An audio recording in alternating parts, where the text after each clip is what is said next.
Jezus nas naredi usmiljene do ljudi. Kdor srca ne utemeljuje na Kristusu, tako tvega, da postane tog. Tako je opozoril papež Frančišek med današnjo jutranjo mašo v kapeli doma svete Marte.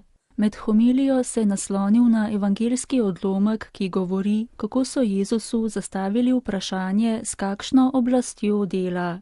To vprašanje razodeva hinavsko srce. Ni jih zanimala resnica, temveč le lastni interesi. Obračali so se po vetru. Njihovo srce ni imelo obstojnosti. Zato so se pogajali glede notranje svobode, vere, domovine, vsega, razen glede videza. Bili so oportunisti in so se želeli le okoristiti. Res so sicer spoštovali postavo, je nadaljeval papež, a zgolj na videz. Bili so močni, a le na zunaj. Njihovo srce je bilo zelo šibko, niso vedeli, v kaj verujejo. Zato je bilo njihovo življenje navzven povsem urejeno, srce pa je hodilo z ene strani na drugo.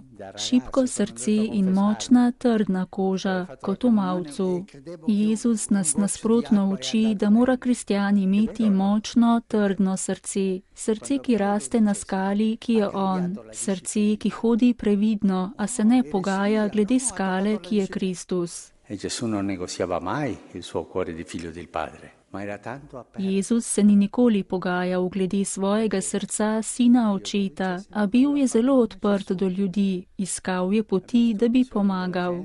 Veliki duhovniki in starešine pa so govorili, da se to ne sme delati, da njihov nauk to prepoveduje. Bili so zelo togi v svojem nauku, katerega se ne sme dotakniti, saj je svet.